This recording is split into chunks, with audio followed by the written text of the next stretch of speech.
আলামিন কোরআনুল কারীমে বলছেন ওয়ালিকুল্লি কওমিন হাদ আনি ইবুদুল্লাহা ওয়াজতানিবু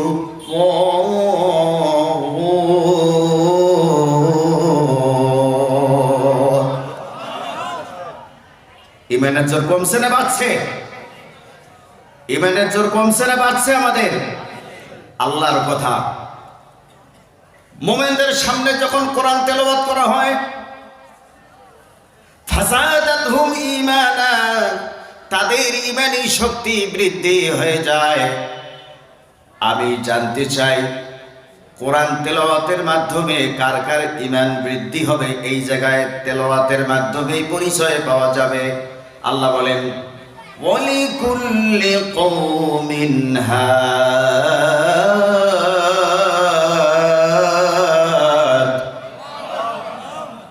আনি ইবুদুল্লাহা ওয়াজতানিবুত তাগুত।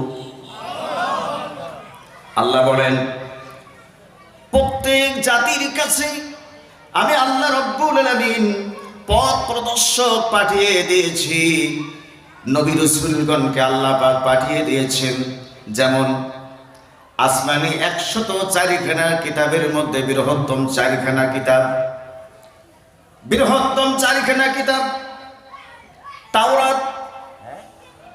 হযরত মুসা আলাইহিস সালাতু ওয়াস সালামের প্রতি আল্লাহ রাব্বুল আলামিন এই তাওরাত নাজিল করেছেন। জাবুর হযরত দাউদ আলাইহিস সালাতু ওয়াস সালামের প্রতি আল্লাহ পাক নাজিল করেছেন। তাওরাত মুসা নবীর প্রতি নাজিল করেছেন।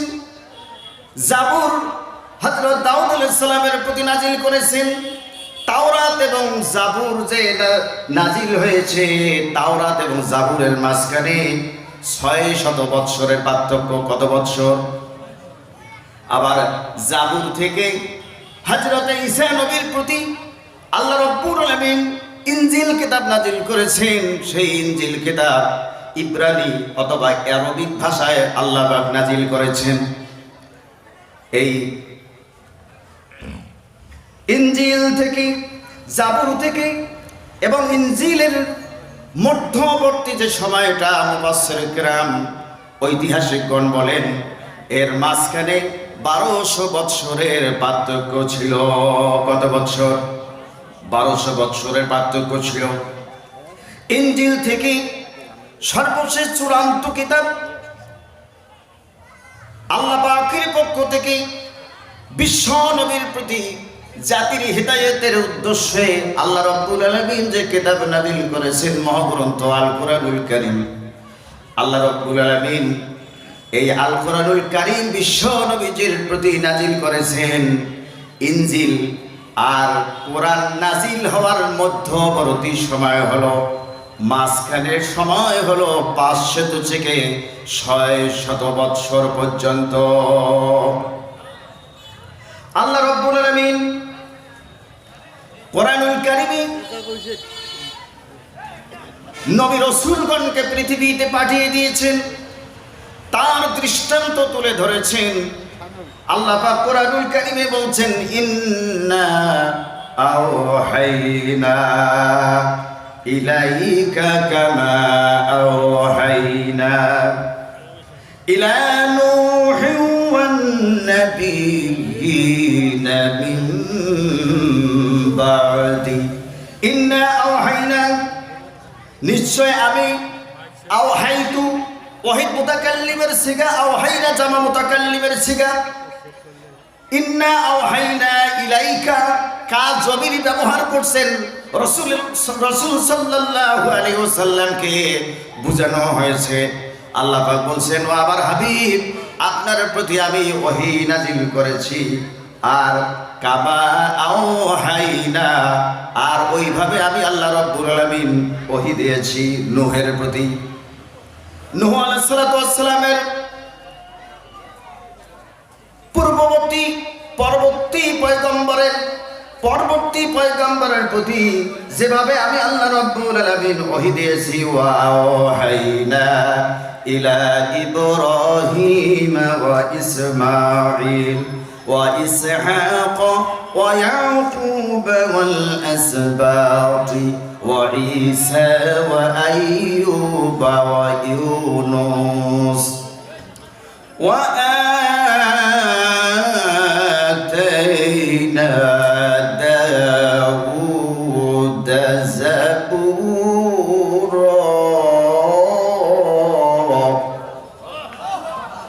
আওয়াজ হয় নাই, মোমেনদের আওয়াজ এত অল্প হলে চলবে না। ওয়া আতাইনা দাউদ জাবুরা।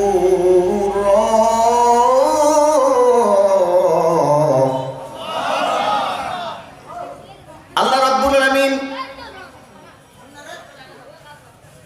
সমস্ত ওই পয়গম্বরদের প্রতি ওহী করেছেন যাদের কথা কোরআনুল কারীমে আল্লাহ স্পষ্ট করেছেন। আর কোরআনুল কারীমে 114টি সূরার মধ্যে আল্লাহ পাক 25 জন নবী এবং রাসূলের নাম উল্লেখ করেছেন। বলুন সুবহানাল্লাহ। বিশ্ব নবী জনাবে মুহাম্মদুর রাসূলুল্লাহ সাল্লাল্লাহু আলাইহি ওয়াসাল্লাম বলেন, আল্লাহ পাক আমার প্রতি কোরআনুল কারীম অবতীর্ণ করেছেন।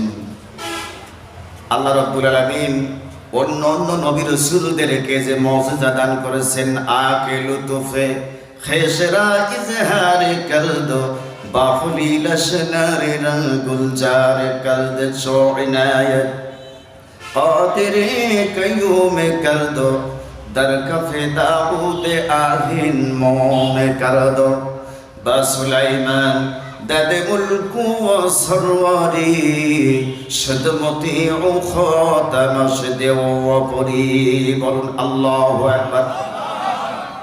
কবিতার ভাষায় বলেছেন আল্লাহ রাব্বুল আলামিন হযরত দাউদ আলাইহিস সালাতু ওয়াস সালামকে এমন একটি মুজিজা দান করেছেন। হযরত দাউদ আলাইহিস সালাম তিনি লৌহ দিয়ে পোশাক তৈরি করতেন। দাউদ আলাইহিস সালাম যখন হাতের তালুতে লোহা নিতেন আর এক হাত দিয়ে চাপ দিতেন, আল্লাহ তাকে এমন মুজিজা দান করেছেন, তার হাতে এমন শক্তি দান করেছেন, হাতের চাপে লোহা গলে গলে আঙ্গুলের ফাঁস দিয়ে বের হয়ে যেত। আগে শুধু ইয়ারাস আবু বকর ওমর আজ সারা গাছতে ও শত শত কমার। সেই বিশ্ব নবী যিনি এমন একজন পয়গম্বর, নিজের শাহাদত আঙ্গুলির ইশারায় আল্লাহর কুদরতে তিনি চন্দ্রকে দ্বিখণ্ডিত করেছেন। আধুনিক বিজ্ঞান তা প্রমাণ করেছে। আর তিনি এমন একজন বিশ্ব নবী যার প্রিয় সাথী হযরত আবু বকর আর হযরত ওমর। বলুন সুবহানাল্লাহ।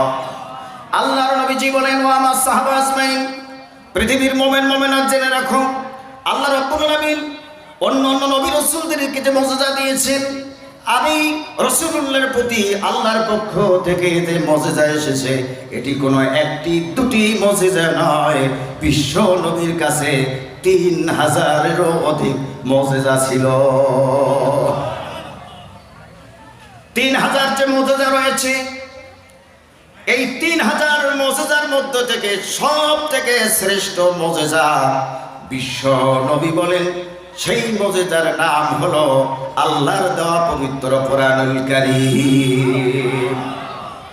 নবী করিম সাল্লাল্লাহু আলাইহি ওয়াসাল্লাম যখন নবুয়ত প্রাপ্ত হননি,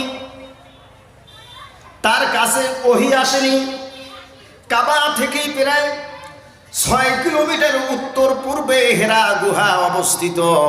আল্লাহ রাসূল সেই হেরা গুহায় যেতেন, দীর্ঘ সময় সেখানে কাটাইতেন, কিছু খাবার নিয়ে যেতেন, খাবার শেষ হয়ে যেত, বাসায় আবারও তিনি আসতেন এবং খাবার নিয়ে সেখানে যেতেন।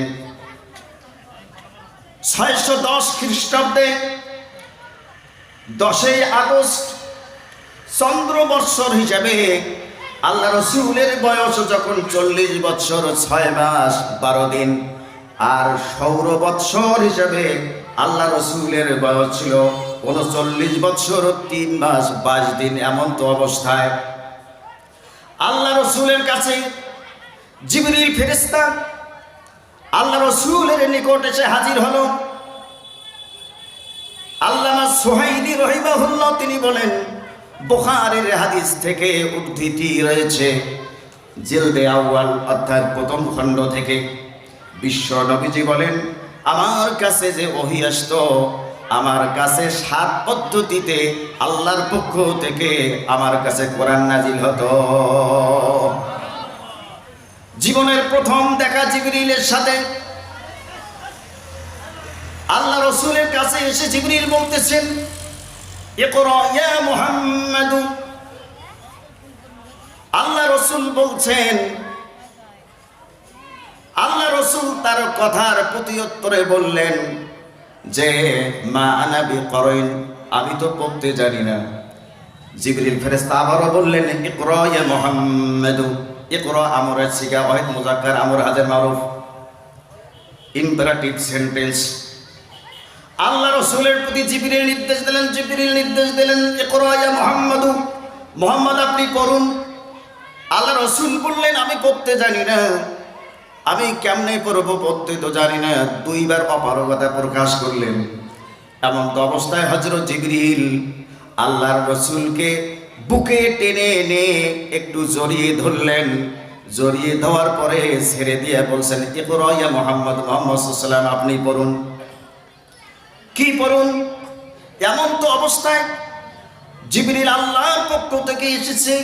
কোরআনুল কারীমে 114টি সূরা রয়েছে। 114টি সূরার মধ্য থেকে 96তম যে সূরাটি, সে সূরাটির নাম হলো সূরাতুল আলাক। বলেন সূরাতুল আলাক। আলাক শব্দের অর্থ হচ্ছে রক্তপিণ্ড। আল্লাহ রাব্বুল আলামিন রাসূল সাল্লাল্লাহু আলাইহি ওয়াসাল্লামের প্রতি প্রথম ওহী করলেন জিবরিল মারফত। আল্লাহ রসুলের কাছে নাজিল হলো, ইকরা বিসমি রাব্বিকাল্লাযী খালাক। রসুল আপনি পড়ুন ওই আল্লাহর নামে যিনি আপনাকে সৃষ্টি করেছেন। বুখারীতে হাদিস এসেছে, কুল্লু আমরিন যী বালিন লাম ইয়াবদা বিসমিল্লাহি ফাহুয়া আবতার ওয়া আবতা। কোন নেক আমলের শুরুতে যদি বিসমিল্লাহ বলা না হয়, ওই কাজটি অপূর্ণাঙ্গ, অর্থাৎ ওই কাজটি পূর্ণাঙ্গ নয়। এজন্য প্রত্যেক বৈধ কাজে বিসমিল্লাহ বলতে হবে। কথা বলেন ঠিক কিনা? আমরা খানা খাবো, বিসমিল্লাহ দোয়া আছে কিনা বলেন? কোনো ভালো কাজ শুরু করবো, বিসমিল্লাহ বলতে হবে। হয়তো অনেকের প্রশ্ন, হুজুর আমরা যে বিড়ি টানি, বিড়িতেও বিসমিল্লাহ বলতে হবে নাকি? অনেকেই এই বিসমিল্লাহ বরকত পাওয়ার জন্য তাদের ধারণা, যদি বিসমিল্লাহ বলে মদ সেবন করি তাহলে হয়তোবা গুনাহ থেকে বাঁচা যাবে, বরং সোনা গুনাহ থেকে বাঁচা যাবে না, বরং সেজন্য ইসলামকে ধ্বংস করার জন্য নিত্য নতুন কৌশলে ষড়যন্ত্র করলো। কথা বলেন ঠিক কিনা? যে জিনিস খাওয়া বৈধ, যে জিনিস খাওয়া বৈধ আল্লাহ হালাল করেছেন, সে জিনিস সর্বদায়ের জন্য হালাল। শুকরের গোশত আল্লাহ হারাম করে দিয়েছেন। উন্নত মশলা, উন্নত বাবুর্চি দিয়ে যদি রান্না করা হয়, ওই গোশত মুমিনদের জন্য খাওয়া বৈধ না অবৈধ? আরো জোরে বলেন, হারাম না হালাল? উচ্চ আওয়াজে বলুন, হালাল না হারাম? হারাম করে দেওয়া হয়েছে। আল্লাহ রসুলের নিকট সূরা আলাকের প্রথম সেই 5 আয়াত নাজিল হলো, ইকরা বিসমি রাব্বিকাল্লাযী খালাক। রসুল আপনি পড়ুন, রসুল আপনি পড়ুন, যিনি আপনাকে সৃষ্টি করেছেন সেই রবের নামে আপনি তেলাওয়াত করুন। সেই রবের নামে আপনি জিবরিলের সাথে পড়ুন। বলুন সুবহানাল্লাহ। খালাকাল ইনসানা মিন আলাক। আল্লাহ বলেন, খালাকাল ইনসানা মিন আলাক। আল্লাহ রাব্বুল আলামিন মানব জাতিকে সেই জমাট রক্তপিণ্ড থেকে সৃষ্টি করেছেন। ইকরা রাব্বুকাল আকরাম। আল্লাহ বলেন পড়ুন সেই রবের নামে যিনি অধিক দয়ালু। আকরম ইসমে তাফজিল, অর্থাৎ আল্লাহর এত দয়া তার উপরে আর কারো দয়া নাই। আল্লাহ রাব্বুল আলামিন বলেন আল্লাযী আল্লামা বিল কলম, যিনি কলমের মাধ্যমে শিক্ষা দিয়েছেন তোমাকে। আল্লাযী আল্লামা বিল কলম, যিনি কলমের মাধ্যমে শিক্ষা দিয়েছেন। আল্লামাল ইনসানা মা লাম ইয়ালাম, মানুষ যা জানতো না। বলুন সুবহানাল্লাহ। জিকির করুন লা ইলাহা ইল্লাল্লাহ।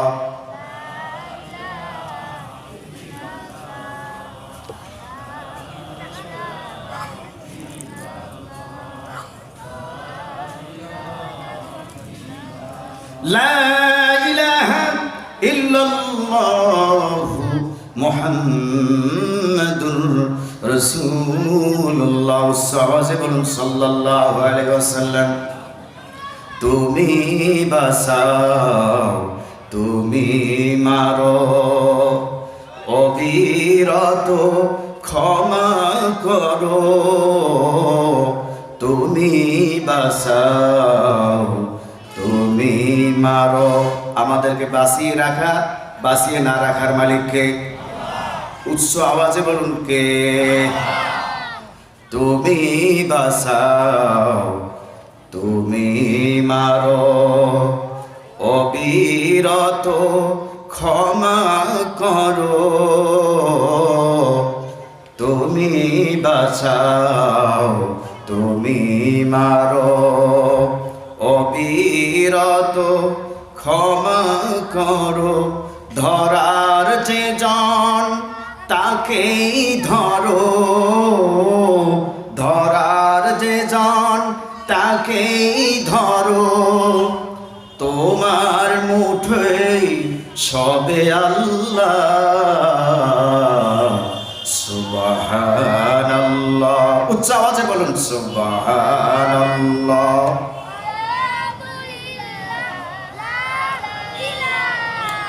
ইল্লাল্লাহ সুবহানাল্লাহ ওয়ালহামদুলিল্লাহ লা ইলাহা ইল্লাল্লাহ। ওই হীরা গুহায় আল্লাহ রাসূলের নিকট সূরাতুল আলাক থেকে প্রথম 5 আয়াত নাজিল হলো। আল্লাহ রাসূল তার জীবদ্দশায় সর্বপ্রথম জিবরিলের সাথে সেদিন দেখা হলো। আল্লাহ রাসূল ভয়ে কাঁপতেছেন আর তেলাওয়াত করতেছেন ইকরা বিসমি রাব্বিকাল্লাযী খলাক। আল্লাহ রাসূলের ভিতরে কম্পন সৃষ্টি হলো, কেননা তিনি তো জীবনে জিবরিলকে কখনো আর দেখেননি। জালালাইন শরীফে জালালউদ্দিন সুয়ুতী এবং জালালউদ্দিন মুহল্লি দুজন মিলে একটি তাফসীর লিখেছেন। সেই তাফসীরটির নাম হলো তাফসীরে জালালাইন। জালাল, জালালের তাসনিয়া হচ্ছে জালালাইন। ছাত্র উস্তাদ বলে 30 পারা কোরআনুল কারীমে তাফসীর করেছেন। তাফসীরের নাম তাফসীরে জালালাইন। জালালাইনে বর্ণিত আল্লাহ রাসূল একদম জিবরিল ফেরেশতাকে বললেন, ও জিবরিল ফেরেশতা, আমি তোমার আসল রূপ, আসল চেহারা দেখতে চাই। তোমার আকার আয়তন কত বড়, কি ধারণার তোমার চেহারা আমি দেখতে চাই। হযরত জিবরিল বললেন, ইয়া রাসূলুল্লাহ, ইয়া হাবিবাল্লাহ, আপনি আমাকে দেখে সহ্য করতে পারবেন না।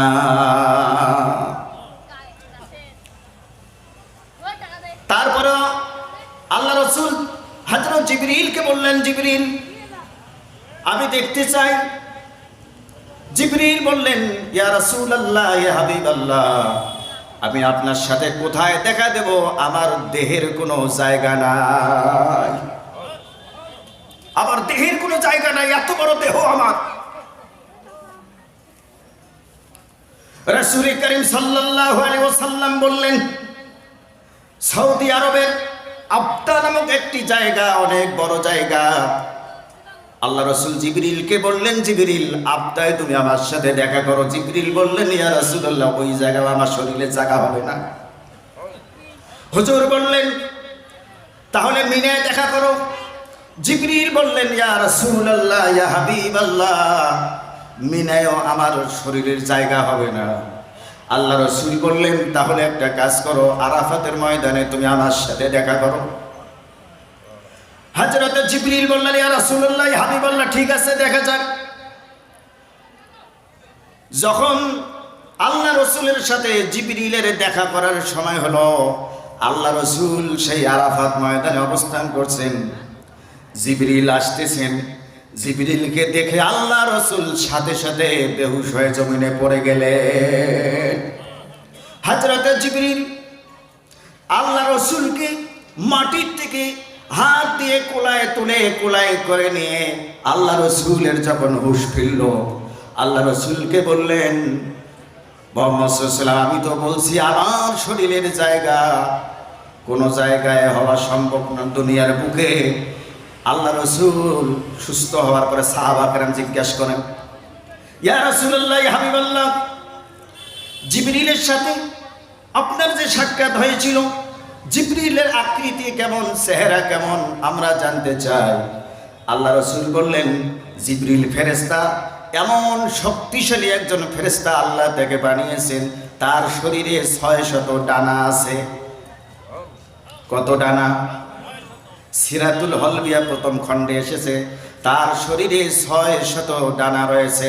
আল্লাহ রাসূল বললেন, ও আমার সাহাবারে, আমি যখন জিবরিলের দিকে তাকালাম দেখি মাগরিব আর মাশরিক পূর্ব পশ্চিম মিলে তার এই দেহ এই কাঁধ দিয়ে ভরাট হয়ে গিয়েছে। মাথাটি যেন আরশে লেগেছে আর পা দুটো যেন 7 জমিনের নিচে পৌঁছে গিয়েছে। আমি এই অবস্থা দেখে আমি আর সহ্য করতে পারলাম না, আমি বেহুশ হয়ে পড়ে যাই। ফেরেশতার চেহারা এরকম অবস্থা। আল্লাহ রাব্বুল আলামিন বলেন, ওয়ামা ইয়ালামু জুনুদা রাব্বিকা ইল্লাহু, আমার সৈন্য কতগুলো যে আমি বানিয়েছি আল্লাহ ছাড়া পৃথিবীর কোনো মাখলুক আর কেউ জানে না। রাসূল করিম সাল্লাল্লাহু আলাইহি ওয়াসাল্লাম প্রথম সূরা আলাকের 5 আয়াত আল্লাহর পক্ষ থেকে ওহী প্রাপ্ত হলেন। হওয়ার পরে হুজুর কাঁপতে কাঁপতে বাসায় চলে গেলেন। বাসায় যেয়ে তার স্ত্রীকে বললেন, ঝাম্মিলুনি ঝাম্মুলিনি ঝাম্মিলুনি। হযরত খাদিজাকে বললেন, ও খাদিজা আমাকে তুমি চাদর দিয়ে ঢেকে দাও। আল্লাহর রাসূলকে চাদর দিয়ে ঢেকে দেওয়া হলো। আল্লাহ রাসূল কম্পন শুরু করছেন, কাঁপতেছেন। এরপরে আল্লাহ রাসূলের যখন স্বাভাবিক অবস্থা এলো, স্বাভাবিক অবস্থা আসার পরে হযরত খাদিজাতুল কুবরা রাদিয়াল্লাহু তাআলা আনহা হুজুরকে জিজ্ঞাসা করলেন, ইয়া রাসূলুল্লাহ ঘটনা কি? আল্লাহ রাসূল তখন বললেন, খাদিজারে এই বিশ্ব জাহানের জন্য মানুষের পথ প্রদর্শক হিসেবে আল্লাহ রাব্বুল আলামিন আমার প্রতি এক শ্রেষ্ঠ কিতাব অবতীর্ণ করেছেন। সেটি হলো সূরাতুল আলাকের প্রথম 5 আয়াত। বলুন সুবহানাল্লাহ। সূরাতুল আলাকের প্রথম 5 আয়াত বিশ্ব নবীর কাছে নাজিল হলো। এরপরে নবীজির স্ত্রী হযরত খাদিজাতুল কুবরা রাদিয়াল্লাহু তাআলা আনহা তিনি তখন একটা সিদ্ধান্ত করলেন, ঠিক আছে চলেন দেখি আমার একজন চাচাতো ভাই ওয়ারাকা বিন নাওফেল, তিনি ইনজিলের পণ্ডিত ছিলেন, ইনজিল সম্পর্কে তার ভালো ধারণা। আর ইনজিল হিব্রু ভাষা অথবা আরবিক ভাষায় নাজিল হয়েছে। ইনজিল নাজিল হয়েছে ওই সময় ইনজিল সম্পর্কে তার ভালো ধারণা। আর ওয়ারাকা বিন নাওফেল আল্লাহর রাসূল সম্পর্কে ইনজিল থেকে যাবতীয় তথ্য গ্রহণ করেছেন। আল্লাহ রাসূল ওয়ারাকা বিন নাওফেলের কাছে যাবে, আল্লাহ রাসূলের কম্পন থামতেছে না। বুখারীতে এসেছে আল্লাহ রাসূলের স্ত্রী হযরত খাদিজাতুল কুবরা রাদিয়াল্লাহু তাআলা আনহা আল্লাহ রাসূলকে বললেন, কাল্লা ওয়াল্লাহি লা ইউখজিকাল্লাহু আবাদান। হে রাসূল, কখনোই না আমি আল্লাহর কসম করে বলতেছি, আল্লাহ আপনাকে অপদস্থ কখনোই করবেন না। এটি কোনো কল্যাণময় আপনার জীবনের জন্য, এটি কোনো কল্যাণময় হবে আপনার উম্মতের জন্য। চিৎকার মেলে উৎসাহ আছে, বলুন সুবহানাল্লাহ। ইন্নাকা লাতাসিলুর রাহিমা ওয়া তাহমিলুল কাল্লা ওয়া তাকসিবুল মা'দুমা ওয়া তাকরিদ দাইফা ওয়া তুঈনু আলা নাওয়াইবিল হক। হযরত খাদিজা বললেন, ইয়া রাসূলুল্লাহ, ইয়া হাবিবাল্লাহ, আমি আল্লাহর কসম করে বলছি আপনার জন্য এটি কোনো অশোভনীয় নয়। কেননা আপনার মধ্যে তো শ্রেষ্ঠ 5টি গুণ আছে। কয়টি গুণ? শ্রেষ্ঠ 5টি গুণ আছে। 5টি গুণের মধ্য থেকে একটি গুণ হলো আত্মীয়তার সহিত আপনি ভালো আচরণ করেন। একটু উচ্চ আওয়াজে বলুন। এজন্য কবি বলছেন, মোমেনে কো দোস্ত মেহমান রানে কো হক শাহিদ বাবে জান্নাত রবেরো। মোমেনে কো দোস্ত মেহমান রানে কো হক শাহিদ বাবে জান্নাত রবেরো। উচ্চ আওয়াজে বলেন সুবহানাল্লাহ। মোমেনগণ, মেহমানকে সন্তুষ্ট রাখো। আল্লাহ রাব্বুল আলামিন এই বরকতে, এই সম্মানের কারণে তোমার অর্থ ব্যয় হয়েছে, এই কারণে আল্লাহ রাব্বুল আলামিনের সমস্ত জান্নাতের দরজা তোমার জন্য খুলে দিবেন।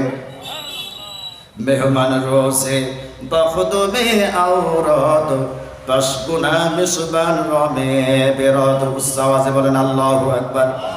কোন মেহমান যখন কোন মেহমানের বাসায় আসে, মেহমানের বাসায় যখন কোনো মেহমান আসে, আল্লাহর পক্ষ থেকে তার নিজের রিজিক সে মেহমানের বাসায় কতটুকু খাবে, কতটুকু পান করে, আল্লাহর পক্ষ থেকে ওই বরাদ্দটা নিয়ে আসে। উৎসব আছে, বলেন সুবহানাল্লাহ। হযরত খাদিজা বললেন, আপনি দুরস্তদের বোঝা বহন করেন, নিঃস্বদের কর্মসংস্থান তৈরি করেন, আত্মীয়দের আপ্যায়ন করেন, আর বিপদগ্রস্ত যে ব্যক্তিবর্গ আপনি তাদের তো আশ্রয় দেন। তিনি তখন বললেন, কাল্লা ওয়াল্লাহি আল ইস্তিমালুল ওয়াও লিল কসমিয়াতি, অর্থাৎ ওয়াও কসমের জন্য ব্যবহার করা হয়েছে আরবি গ্রামারে। খাদিজা বলেন, আল্লাহর কসম করে আমি বলছি এটি আপনার জন্য কোনো অশোভনীয় নয়। ঠিক আছে, আমার ওই চাচাতো ভাই ওরাকা বিন নাওফেল, যিনি ইনজিলের পণ্ডিত ছিলেন, ওরাকা বিন নাওফেলের কাছে একটু চলেন যাই। বিশ্ব নবীজি ওরাকা বিন নাওফেলের কাছে গেলেন। হযরত খাদিজা হুজুরকে সাথে নিয়ে গেলেন। হুজুরকে সাথে নিয়ে যাওয়ার পরে ওরাকা বিন নাওফেলকে এই ঘটনাগুলি খুলে বললেন। এমন তো অবস্থায় বুখারীতে এসেছে, ওরাকা বিন নাওফেল বিশ্ব নবীর চেহারা মোবারক দেখে বলতেছেন, হাদান নামুসুল্লাযী নাযালাল্লাহু আলা মূসা। বুখারী জিলদাও বলে এসেছে, ওরাকা বিন নাওফেল বিশ্ব নবীর চেহারা সুরত দেখে বললেন, হাদান নামুসুল্লাযী নাযালাল্লাহু আলা মূসা। তোমার কাছে যে ব্যক্তি এসেছিল, অর্থাৎ জিবরিল তোমার কাছে যে এসেছিল, উনি তো শুধু তোমার কাছে এসেছে তা নয়, ইনি তো সেই মহামান্বিত একজন ব্যক্তি যিনি হযরতে মুসা নবীর কাছেও এসেছিলেন। ইয়া লাইতানি ফিহা জাযান ইয়া লাইতানি আকুনু হাইয়ান। কি আফসোস! ওরাকা বিন নাওফেল বলে, কি আফসোস, ওই দিন আমি যদি যুবক থাকতাম। ইয়া লাইতানি ফিহা আকুনু হাইয়ান, আর ওই দিন যদি আমি যুবক থাকতাম, আর ওই দিন যদি হায়াত পেতাম। ইজ ইখরিজুকা কওমুকা, আর যখন তোমাকে তোমার জাতি মক্কা থেকে বের করে দিয়ে মদিনায় নিয়ে যাবে, হিজরত হবে। বলো সুবহানাল্লাহ। অথচ হিজরতের কথা কোনো উল্লেখ নাই। আবা মুখরিজিয়াহুম, ওরাকা বিন নাওফেল বিশ্ব নবীজিকে বললেন, ওই দিনের আফসোস যেদিন তোমার কওম তোমাকে তোমার সেই জন্মস্থান থেকে স্থানান্তরিত করে দিবে। বিশ্ব নবীজি মক্কা থেকে মদিনায় হিজরত করেছেন। ওয়ারাকা বিন নাওফেল ইনজিলের সূত্র মোতাবেক তিনি বলেন, ঠিক মুহাম্মদ সাল্লাল্লাহু আলাইহি ওয়াসাল্লাম, আমি জানতে পারলাম ওই দিন যদি আমি বেঁচে থাকতাম আর আমি যদি যুবক থাকতাম, যেদিন তোমার কওম তোমার জাতি তোমাকে মক্কা থেকে মদিনায় বিতাড়িত করবে। বিশ্ব নবীজি তার কপালে চিন্তার ভাঁজ পড়ে গেল, কেননা কোন কারণে আমাকে স্থান ত্যাগ করতে হবে, কি জন্য, কোন কারণে, কি অপরাধ আমার হুজুরের কপালে একটা যেন চিন্তার ভাঁজ পড়ে এলো। এমন তো অবস্থায় কেউ কেউ বলেন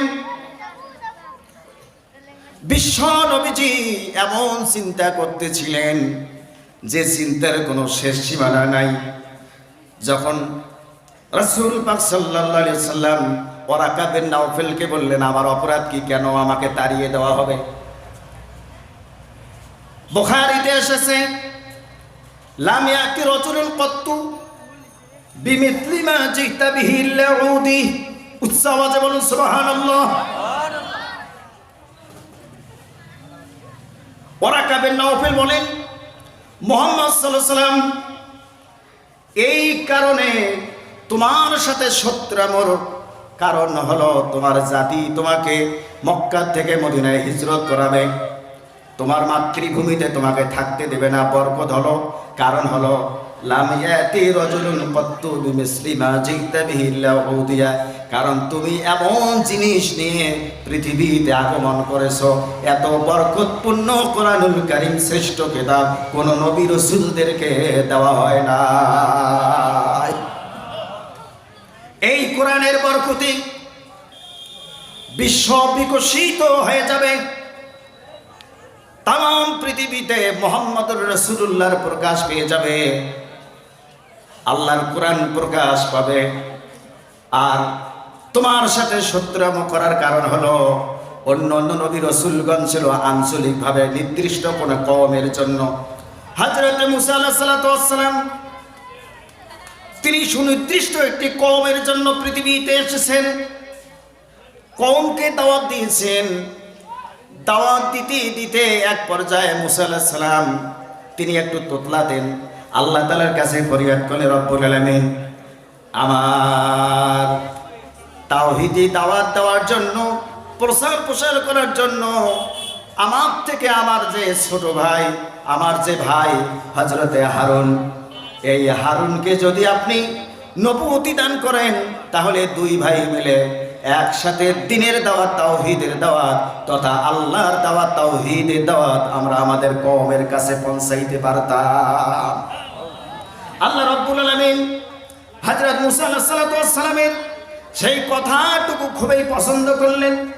আল্লাহ রাব্বুল আলামিন কোরআনুল কারীমে বলছেন, ওয়াজালনা আখাহু হারুনা নাবিয়্যা, আমি মুসার সাথে তার ভাই হারুনকেও একই সাথে নবুয়তি দান করলাম।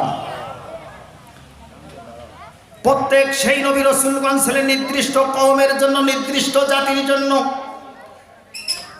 নির্দিষ্ট এরিয়ার জন্য, নির্দিষ্ট জায়গার জন্য আল্লাহ রাব্বুল আলামিন সেই নবী রাসূলগণকে পাঠিয়ে দিয়েছেন। আর আমাদের বিশ্ব নবীকে তিনি পৃথিবীতে পাঠিয়ে দিয়েছেন। আল্লাহ তার পরিচয় দিয়েছেন, ওয়া ইন্নাকা লাআলা খুলুকিন আযীম, নিশ্চয় আপনি সুমহান চরিত্রের উপর অধিষ্ঠিত। বিশ্ববাসীর জন্য আপনি সুমহান চরিত্রের জন্য প্রতীক। কেননা আল্লাহ রাসূল বলছেন, খায়রুকুম খায়রু লিআহলিহি ওয়া খায়রুকুম আহলি। হুজুর বলেন, তোমাদের মধ্যে ওই ব্যক্তি শ্রেষ্ঠ যে তার পরিবারের কাছে শ্রেষ্ঠ, আর আমি আমার পরিবারের মধ্যে শ্রেষ্ঠ। এই হাদিসের মিল পাওয়া গেল। উম্মুল মুমিনিন হযরত আয়েশা সিদ্দিকা রাদিয়াল্লাহু তাআলা আনহা আল্লাহ রাসূলের স্ত্রী, তিনি বলেন, ও মোমেনগণ জেনে রাখো, আল্লাহ নবীজির সাহাবীরা তোমরা জেনে রাখো, আল্লাহ রাসূল যে বলেছেন আমি আমার ফ্যামিলির মধ্যে শ্রেষ্ঠ, আল্লাহ রাসূলের আদর্শ সম্পর্কে আমরা বলছি, তোমরা শোনো। উম্মুল মুমিনিন বলছেন, বিশ্ব নবীজি বাহিরে যখন কোনো কাজে ছিলেন, দাওয়াতি কার্যক্রমে ছিলেন, কাজ সেরে যখন যতই ব্যস্ত থাকেন না কেন, যতই তিনি পেরেশানিত ছিলেন না কেন, বিশ্ব নবীজি যখন আমার ঘরে প্রবেশ করছেন, আমি আয়েশা আল্লাহ রসুলকে সালাম দেওয়ার মনস্থ করার আগে বিশ্ব নবী আয়েশাকে আগে সালাম দিয়েছিল। আল্লাহ রসুল বলছেন, পরিবারের মধ্যে শান্তি যদি বৃদ্ধি করতে চাও, পরিবারের মধ্যে যদি ভালোবাসা অর্জন করতে চাও, তাহলে সালামের ব্যাপক প্রচলন করো। আফশুস সালাম ওয়া আতইমুত তাআম ওয়া সিলুল আরহাম ওয়া সাল্লু বিল লাইলি ওয়ান নাস নিয়ামুন তাদখুলুল জান্নাতা বিসালাম। বলেন আল্লাহু আকবার।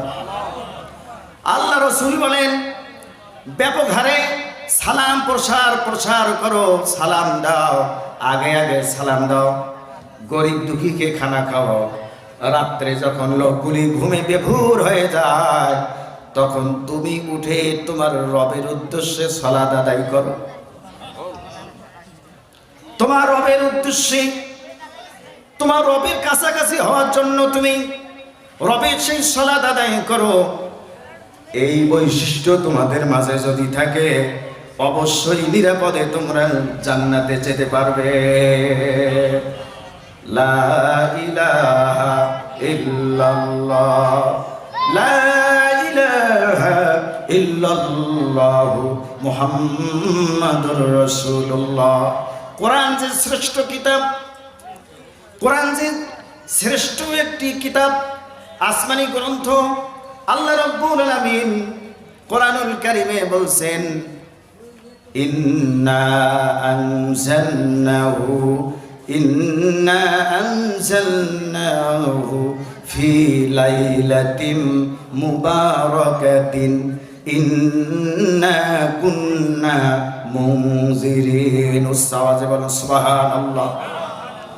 সেই মহামান্বিত কোরআন আল্লাহ রাব্বুল আলামিন অবতীর্ণ করেছেন, যাতে করে জাতিকে ভয় ভীতি প্রদর্শন করা যেতে পারে। এজন্য আল্লাহ রাব্বুল আলামিন তার হাবিবের প্রতি কোরআন অবতীর্ণ করেছেন। ওয়ারাকা বিন নওফেল আল্লাহ রাসূলকে বললেন, মুহাম্মদ সাল্লাল্লাহু আলাইহি ওয়াসাল্লাম, তোমাকে যখন তোমার কওম মক্কা থেকে বিতাড়িত করে মদিনায় পাঠিয়ে দিবে, ইদরিকনি ইয়াউমুকা উনসুরকা নাসরান মুআজ্জারান, বুখারীতে এসেছে। ওয়ারাকা বিন নওফেল তিনি আল্লাহ রাসূলকে বললেন, ইদরিকনি ইয়াউমুকা, হায় আফসোস, হায় আফসোস, ওই দিন যদি আমি বেঁচে থাকতাম, উনসুরকা নাসরান মুআজ্জারান, মুহাম্মদ সাল্লাল্লাহু আলাইহি ওয়াসাল্লাম, আমি আপনাকে আমার সাধ্য মতো সাহায্য করতাম। বলুন সুবহানাল্লাহ। এরপরেও আল্লাহ রসুলের ভয় যেন কাটতেছে না, তিনি কম্পন অবস্থায় রয়েছেন। আল্লাহর রসুলকে খাদিজা কাছে নিলেন।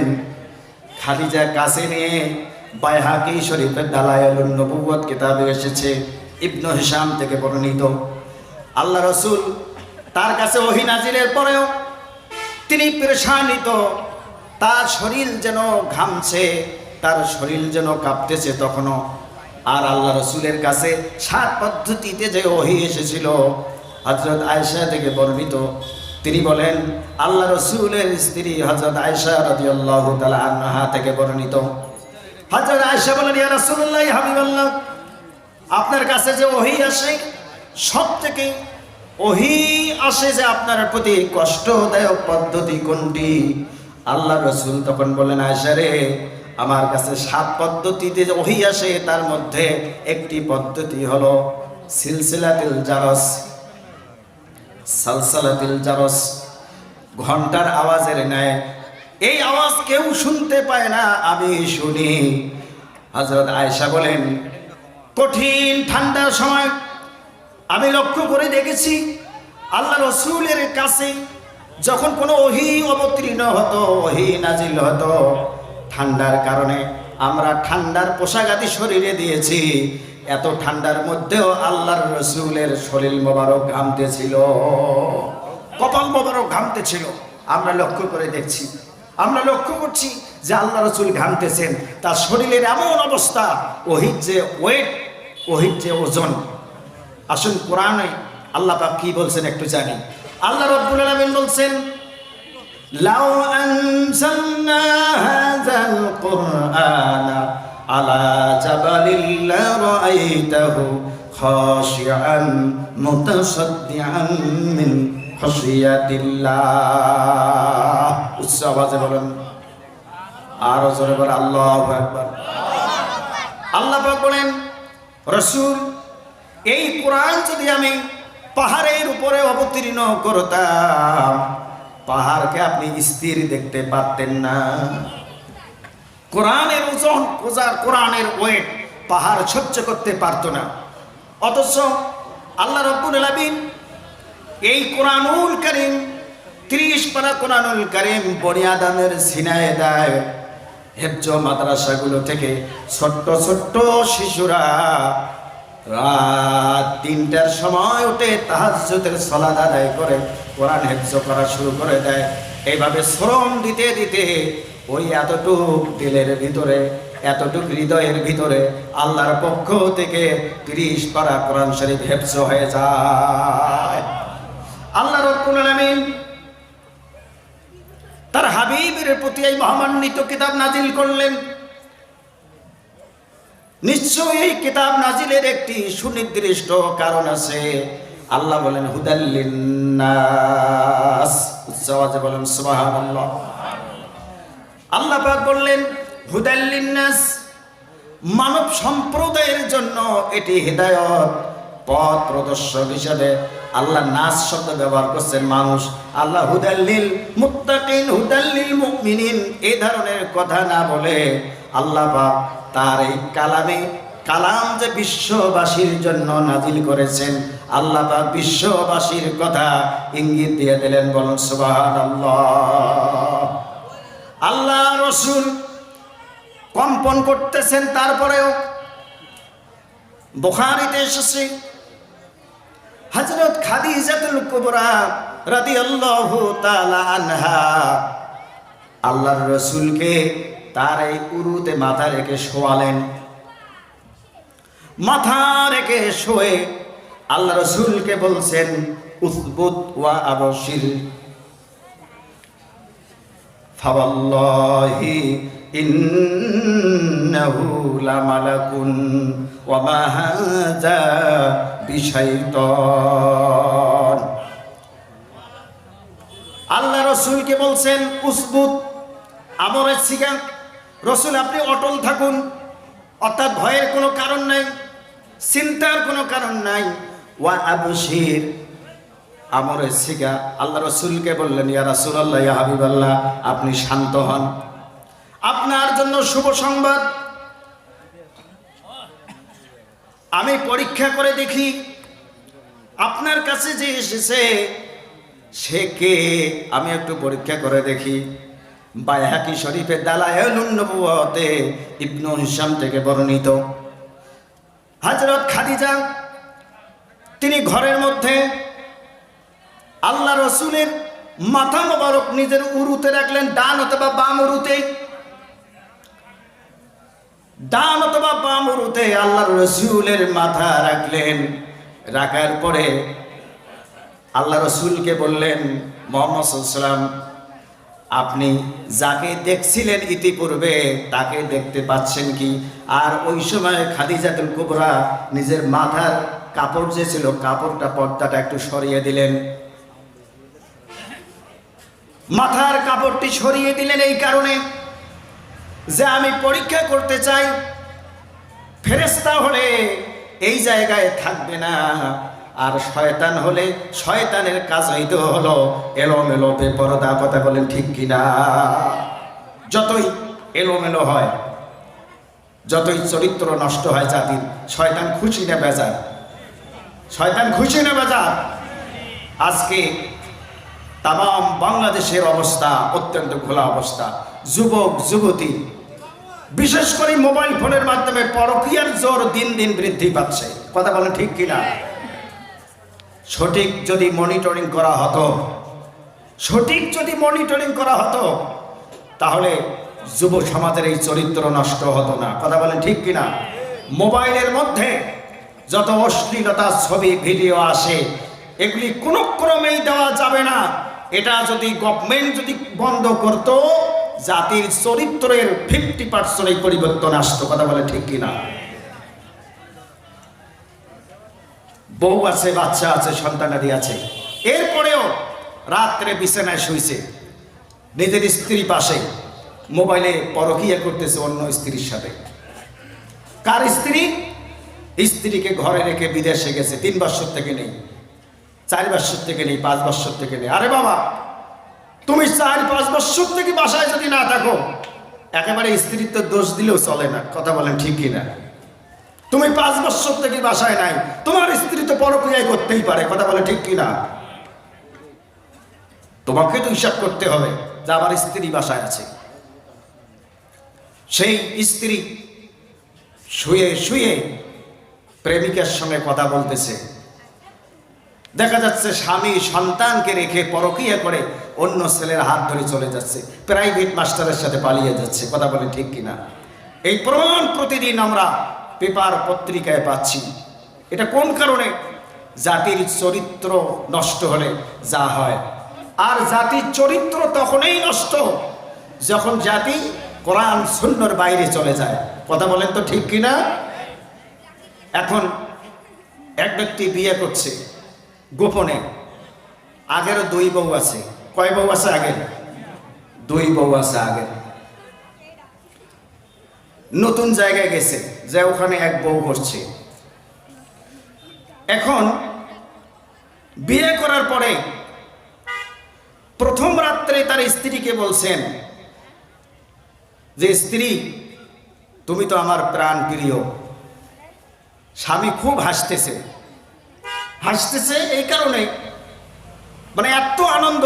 তখন তার নববধূ বলল, তুমি এত হাসতেছো কেন, এর কারণটা কি? তখন স্বামী বলছেন যে, স্ত্রী এই কারণে হাসছি, আল্লাহ আমার তকদির ভালো রেখেছেন। কেন? আমি যে তোমাকে বিয়ে করছি, বলছি আমার কোনো বউ নাই, আমার আগেরও 2টা বউ আছে, তারপরে আমি তোমাকে পেয়েছি। এখন স্ত্রী বলতেছে, স্বামী এখানে খুশি হওয়ার কি আছে, আনন্দিত হওয়ার কি আছে?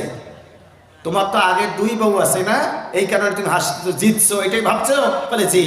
কয় আমারও আগের আরো 3 স্বামী আছে। কয় স্বামী? 3 স্বামী। তার মানে দুশ্চরিত্রের ব্যক্তি দুশ্চরিত্রের কাছেই যাবে। কথা বলে ঠিক কিনা? এরকম অবৈধ কার্যক্রমের আস্তানাগুলো ভেঙে দেওয়া উচিত। কথা বলেন, কথা বলেন, জোরে কথা বলেন। এই অবৈধ জেনার আস্তানাগুলো ধ্বংস করার দরকার, নষ্ট করার দরকার। জাতির চরিত্র এমনি ফিরে আসবে। কথা বলেন ঠিক কিনা? হযরতে খাদিজাতুল কুবরা রাদিয়াল্লাহু তাআলা আনহা নিজের মাথার কাপড়টুকু একটু ফেলে দিলেন, দিয়ে আল্লাহ রাসূলকে বলছেন, ইয়া রাসূলুল্লাহ, ইয়া হাবিবাল্লাহ, আপনি দেখুন তো দেখি, এখন কাউকে দেখতে পাচ্ছেন নাকি? যদি কোনো ফেরেশতা হয়ে থাকে অবশ্যই তিনি এখন এই মুহূর্তে থাকবে না, আর শয়তান হলে অবশ্যই আপনার কাছে থাকবে। যখন খাদিজা এই কথা বললেন, আল্লাহ রাসূল বললেন, ও আমার স্ত্রী, না আমি কাউকে দেখতে পাচ্ছি না। তখন খাদিজা আল্লাহ রাসূলকে বললেন, উসবুত ওয়া আবশির, আপনি অটল থাকুন, আপনি ভীত হয়েন না, আপনি চিন্তিত হয়েন না। আপনার জন্য শুভ সংবাদ, ইন্নাহু লা মালাকুন, আপনি যাকে দেখেছেন নিশ্চয়ই তিনি মালাকুন, মানে ফেরেশতা। নিশ্চয়ই তিনি ফেরেশতা, তিনি সাধারণ কোনো ব্যক্তি নন। মালাকুন মানে ফেরেশতা, মহামান্বিত ফেরেশতা, আনজাল। মালাকুন মানে হচ্ছে ফেরেশতা। এটি 1 বছর আর মালাইকাতুন বহু বচন। কোরআনুল কারিমে এক বচনের থেকে এই মালাকুন শব্দটি মালাইকাতুনের জামা বহু বচনে কোরআনুল কারিমে অসংখ্যবার পাওয়া যায়। তখন খাদিজাতুল কুবরা বললেন যে ফাওয়াল্লাহি, আল্লাহর কসম করে আমি বলছি, মুহাম্মদ সাল্লাল্লাহু আলাইহি ওয়াসাল্লাম জেনে রাখুন, আল্লাহর কসম করে বলছি যে ইন্নাহু লামালাকুন, নিশ্চয়ই তিনি ফেরেশতা। আপনি ফেরেশতাকে দেখেছেন। ওমা হাযা বিশাইতান, এটি কোনো শয়তান হতে পারে না, এটি কোনো শয়তান হতে পারে না। আল্লাহ রাব্বুল আলামিন রাসূল করিম সাল্লাল্লাহু আলাইহি ওয়াসাল্লামকে সূরা আলাকের এই প্রথম 5 আয়াত নাজিল করলেন। এরপরে আস্তে আস্তে মক্কি জীবনে হুজুর তাওহীদের দাওয়াত দেওয়া শুরু করলো জাতির কাছে। আল্লাহ রাসূল জাতির কাছে যে দাওয়াত দেওয়া শুরু করলেন, ইয়া আইয়ুহান নাসু ইন্নী রাসূলুল্লাহি ইলাইকুম জামিয়া। ইয়া আইয়ুহান নাস, হে মানব সম্প্রদায়, ইন্নী, নিশ্চয় আমি, রাসূলুল্লাহি ইলাইকুম জামিয়া, আমি আল্লাহ রাসূল সবার জন্য, সকলের জন্য। উচ্চ আওয়াজে বলুন সুবহানাল্লাহ। আল্লাহ রাসূল নিজের পরিচয় দিলেন যে নিশ্চয় আমি আল্লাহর রাসূল সকলেরই জন্য। এরপরে আল্লাহ রাসূল তাদেরকে বললেন, ইয়া আইয়ুহান নাস, হে মানব সম্প্রদায়, কুলু, আমরের সিগা, লা ইলাহা ইল্লাল্লাহ, প্রত্যেকেই বলো আল্লাহ ছাড়া কোনো উপাস্য নেই। আল্লাহ ছাড়া কে নাই? আল্লাহ ছাড়া কোনো উপাস্য নেই। তুফলিহু। আচ্ছা, এই বৈশিষ্ট্য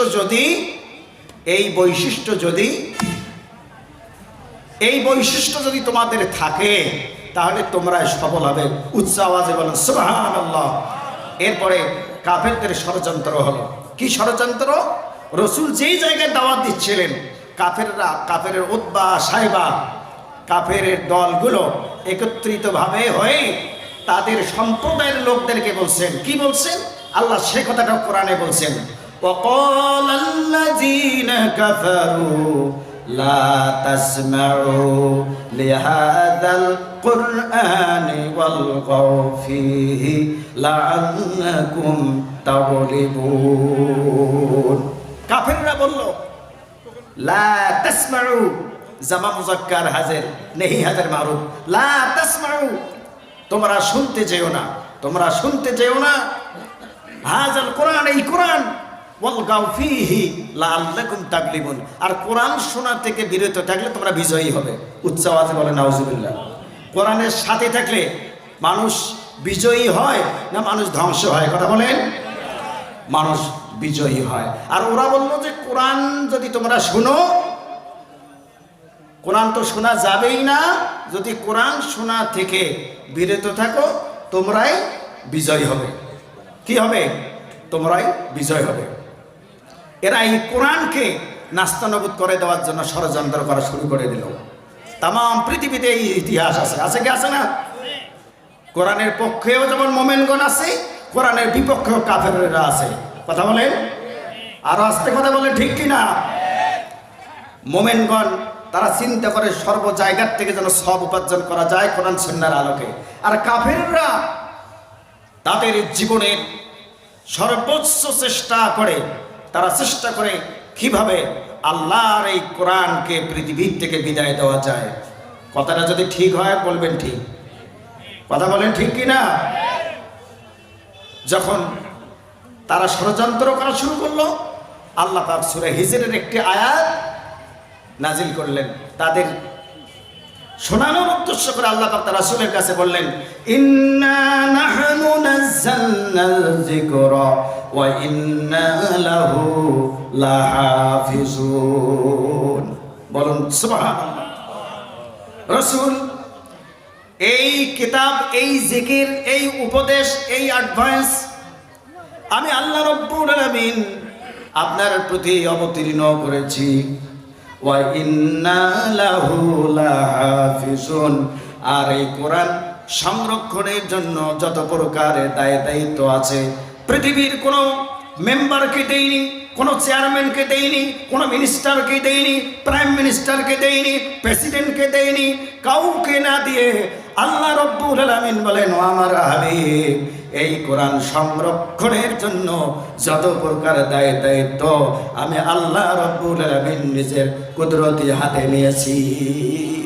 সুতরাং এই কাফের মুশরিকদেরকে জানার দরকার, তাদের বোঝার দরকার যে এই কোরআন যাদের ভিতরে থাকে সে জাতি পবিত্র জাতি। কথা বলেন ঠিক কিনা? সুতরাং যতই ষড়যন্ত্র করা হোক না কেন, কোরআন নিভৃত কেউ করতে পারবে কি? কোরআন কেউ নিভৃত করতে পারবে না।